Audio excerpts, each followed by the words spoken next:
Good day, everyone. We are Group 9 and we will be reporting opportunity seeking. Creating a compelling message. Positioning is communicating the overall positive impression of a brand relative to competition. There are 3 points to remember in product or service positioning.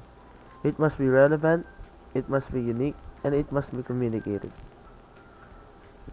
List of potential compelling value proposition.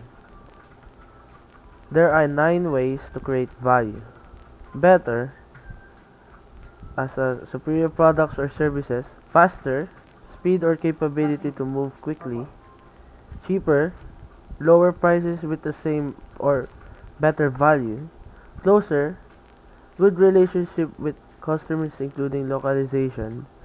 Larger or smaller, wider choices including bundled choices with alliance partners. Easier, flexible service or total solution provider. Rarer, exclusivity or being the only choice in the area. Prestige, repetition from favorable and aspirational perception. And different, or a new category or innovation including targeting underserved or unserved market. Communicate positioning. For entrepreneurs with a much smaller marketing budget, it is much more important to have a superior product that can shift consumer preference and or solve consumers' pain points matched with superior packaging. A brand name that resonates and a heartwarming story that can trigger greater word of mouth potential. Communication is the last step of positioning. It is converting a superior product or service value advantage to a market. In understanding alternate ways to communicate positioning, you must learn the point of view of the customers on what they consider. For example, price. Price of Cebu Pacific Air, best deal, seat sale, lowest airfare and discounted flights. Product attribute. Jollibee lang half sarap. Product category. Flip-flop sandals. A taste of superb comfort. Product source. Ginseng. Proudly made in Korea. User segment. Duty-free shopping for buying shopping. Usage behavior. Viva mineral water. Wash your excesses away. Experience/feeling. BMW. The ultimate driving machine. Against competition. Cystogen. Recommended by 8 out of 10 doctors. Here are the 6 question positioning framework by Rice and Trout. Rice and Trout positioning guidelines. What position do you currently own? What position do you want to own? Whom do you have to defeat to own the position you want? Do you have the resources to do it? Can you persist until you get there? Are your tactics supporting the positioning objective you set? In marketing mates, more popularly known as 4Ps, is a set of controllable and interrelated variables composed of a product, place, price, and promotions that the company assembles to satisfy a target group.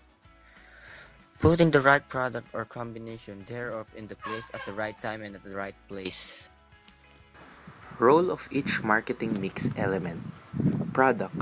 A product is an item that is built or produced to satisfy the needs of a certain group of people. The product can be intangible or tangible, as it can be in the form of services or goods. A product has a certain life cycle that includes the growth phase, the maturity phase, and the sales decline phase. It is important for marketers to reinvent their products to stimulate more demand once it reaches the sales decline phase. Price. Price is the amount that a consumer pays for to enjoy it. It is also a very important component of a marketing plan as it determines your firm's profit and survival. Adjusting the price of the product has a big impact on the entire marketing strategy as well as greatly affecting the sales and demand of the product. Place. Place is important for the part of the product mix definition, for the position and distribute of the product in a place that is accessible to potential buyers. There are many distribution strategies, including intensive distribution.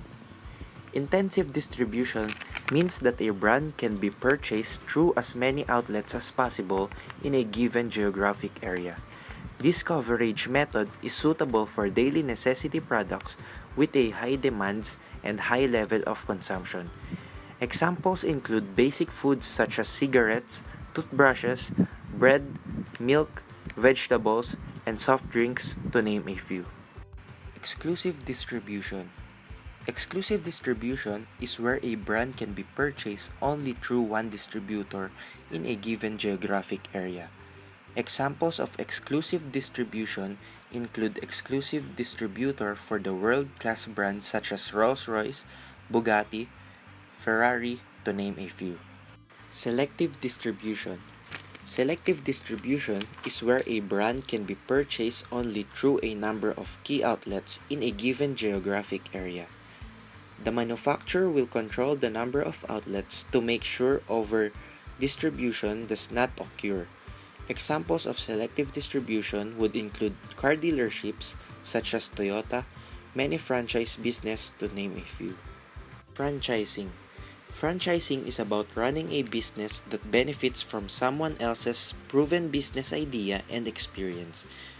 Franchisors like Domino's Pizza provide ingredients, training, equipment, and marketing support. Most of all, they can provide the power of well-known brand name and the reassurance of the people have succeeded in the Domino's business formula. Promotion.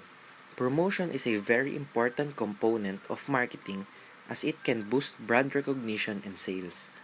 Promotion is comprised of various elements like advertising to effectively inform, persuade, and remind the target consumers. Sales promotions to convince customers to buy immediately. Public relations to offer a positive image of the company and the brand as well as promote an advocacy.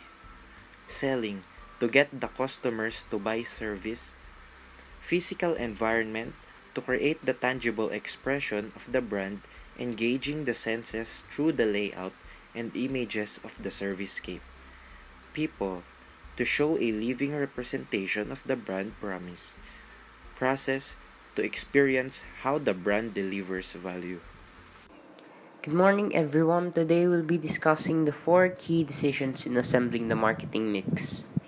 We'll be answering the 4 questions. What do I tell my target market? Where can I find my target market? How will I make my target market try me? And lastly, will my product and service be compelling enough to encourage repeat and referrals? So, what do I tell my target market?